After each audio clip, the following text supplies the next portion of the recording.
PM Modi in Canada. India's firm diplomacy pays off as Carney clears up Trudeau's mess. Prime Minister Modi's arrival in Alberta, his first visit to Canada in nearly a decade, coincided with the G7 summit held in the pristine setting of Cascais, nestled in the Canadian Rockies. While a rattled group of Khalistani protesters tried to make noise, they ultimately failed to overshadow the real story: a significant diplomatic shift between New Delhi and Ottawa. Canadian Prime Minister Mark Carney's warm reception of Modi was more than ceremonial. It was a signal that Canada is turning a page. Notably, Carney acknowledged transnational repression, a term often used in Canadian parlance around the Hardeep Singh Nijjar killing. But crucially, he also mentioned terrorism in the same breath, recognizing India's consistent concerns about Khalistani extremists operating out of Canada. While answering a question about the Nijjar case, Carney treaded cautiously, saying that a judicial process was underway and he needed to be careful of making further comments. This marks a dramatic shift from the Trudeau era, where extreme and theatrical rhetoric was deployed for narrow publicity and political gains. A major sign of progress was the agreement between the two leaders to designate new high commissioners with a view to returning to regular services to cities and businesses in both countries. This is a restoration of diplomatic ties that had been downgraded during Trudeau's spat with India, when embassies in Ottawa and New Delhi had slashed staff in escalated tit-for-tat measures. In fact, ahead of the meeting, the two countries made a pact on intelligence sharing on terrorism and crime, directly addressing India's concerns. Under this, the law enforcement agencies on both sides would cooperate with each other. For Canada, this can be sold as cooperation in the Nijjar case, but for India, this means cooperation on countless terror and crime cases involving Khalistanis and other criminals, not to mention a road to their extradition. This moment marks the success of Modi's steady, firm, and patient diplomacy. India has remained consistent in its stance on terrorism, extremism, and criminal syndicates, and never wavered even when faced with Trudeau's political theatrics and international mudslinging. Modi's maturity and firmness have paid off. He refused to dignify Trudeau's provocations, and instead let facts and India's red lines speak for themselves. Modi's last visit to Canada was in 2015, when Stephen Harper was Prime Minister. Harper had recognized the threat posed by Khalistani terrorism and chose to push trade and strategic cooperation with India. It was Harper's government that reversed Canada's position on India's nuclear program, clearing the way for Canadian uranium exports to India and doubling bilateral trade to $4 billion. But everything changed when Trudeau came to power. Under him, Canada slowly became a haven for Khalistani extremists. Cooperation with India on terrorism and crime diminished, and Trudeau openly pandered to the Khalistani lobby that propped up his minority government. The 2018 debacle, where Trudeau's India visit included a convicted Khalistani on his guest list, was just the beginning. Things nosedived further in 2023 when Trudeau accused India of involvement in Nijjar's death, an allegation that lacked evidence. Rather than responding to legitimate Indian demands for extradition of criminals and terrorists, Trudeau's government resorted to media theatrics, painting India as a perpetrator of foreign interference and transnational repression. The result was the worst deterioration in India-Canada relations in decades, but Trudeau's political gambit has ultimately collapsed. His handling of India-Canada ties, driven more by vanity than statecraft, unraveled under pressure. Facing mounting criticism from within his own party, Trudeau was eventually forced to step down as Liberal Party leader. This opened the door for Mark Carney, who took the reins and led the party to victory even as Canada came under intense pressure from a confrontational Trump administration. Now, Mark Carney is not a man of showmanship like Trudeau, but a seasoned economist who has formerly led the central banks of Canada and the United Kingdom. Carney brings a different tone to Ottawa, one of measured pragmatism. His campaign had already signaled a rethink on India. Upon taking office, he quickly set about recalibrating Ottawa's foreign policy. Carney extended the invitation to Modi for the G7 summit, recognizing India's growing global influence. While the invitation was unusually delayed, it was finally issued and accepted, likely the result of intense back-channel negotiations. The delay in Modi's G7 invitation raised eyebrows. For a moment, it appeared that Canada might break with 5 years of tradition by excluding India. But G7 partners are believed to have pressured Carney to ensure Modi's presence. Excluding India, an indispensable global actor in economic supply chains, the Indo-Pacific, and clean energy, would have sent the wrong signal. India, too, leveraged its position.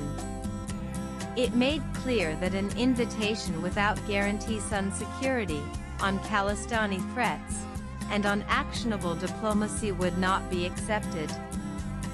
Once those were secured, Modi's trip was confirmed. According to sources, India made its expectations clear: any outreach must come with meaningful action, not just optics. The outcome: a breakthrough agreement on intelligence sharing related to terrorism, crime, and extremist activity. This deal is perhaps the most substantial move yet, clearly reflecting Canada's acknowledgement of India's concerns. The Khalistani lobby is reeling. Their worst nightmare: a coordinated crackdown on their vices, networks, and protection has begun to unfold. Carney, for his part, managed to walk a fine line, avoiding further escalation, managing media criticism, and showing the maturity that his predecessor lacked. In fact, Carney has been sending all the right signals and making all the right moves in his bid to normalize relations with India. First signs were when he stressed on economic ties with India even before his election. Then he began to clean house.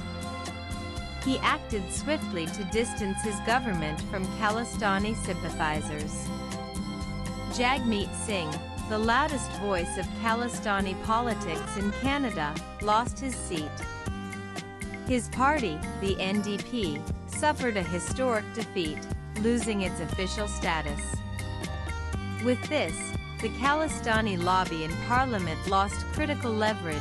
Instead of dancing to the tunes of this lot, Carney's appointment of 4 Indian-origin ministers, none aligned with Khalistani politics. This was the second major signal.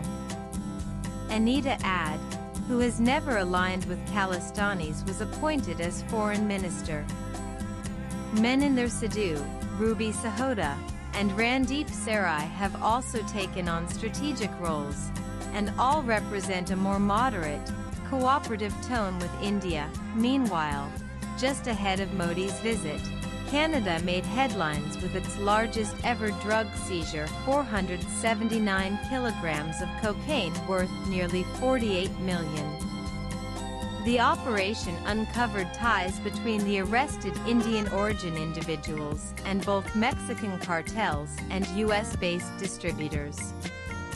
Investigators found that the drug money was being funneled into anti-India activities, including funding for Khalistani protests, referendums, and weapons procurement.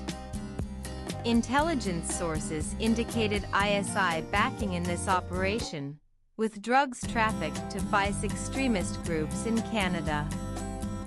This bust not only vindicated India's repeated alarms but also pushed Canadian law enforcement to act decisively. Modi and Carney's handshake at Koski's was more than symbolic. It marked a potential turning point. Carney emphasized the importance of the India-Canada relationship not just in counter-terrorism but across-the-board economic growth, energy transition, critical minerals, supply chains, and Indo-Pacific stability. There is massive untapped potential here. Current trade stands at just $8.6 billion, a fraction of what it could be. With Trump's tariffs on Canadian exports and his casual calls for Canada's annexation, India presents a crucial opportunity for diversification. Canada's mineral-rich economy complements India's manufacturing needs, particularly in rare earths, uranium, and clean energy inputs.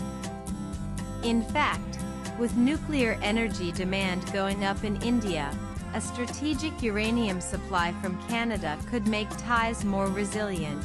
There is also a rich geopolitical link: hundreds of thousands of Indian students and immigrants in Canada, most of whom reject Khalistani extremism and yearn for better bilateral relations. All goes well, talks for a free trade agreement, which were cancelled amid Trudeau's diplomatic clash with India, can be revived to explore the trade potential of this relationship. India has just signed a massive trade deal with the UK, and Carney would be inclined to follow suit in due course, but challenges remain. Trudeau's legacy still casts a long shadow. Canadian intelligence agencies, such as SISE, continue to group India alongside adversaries like China and Russia under the broad banner of foreign interference, a narrative that Khalistani groups are only too happy to exploit. Jagmeet Singh, though politically diminished, still claims Indian agents were spying on him, and sections of the media are eager to amplify such claims. For the reset to hold, Canada must deliver on its commitments, clamp down on extremists, walk back anti-India propaganda, and avoid pandering to fringe lobbies. For India, cautious optimism must remain the mantra. The trust deficit won't disappear overnight, but this time, there is a reason to believe India-Canada relations had hit rock bottom. India's stern, no-nonsense diplomacy has ensured that Canada woke up to its red lines. With patience and grace, Modi strategically left room for Carney to make amends, and the new Canadian leadership ultimately did so the first chance it got.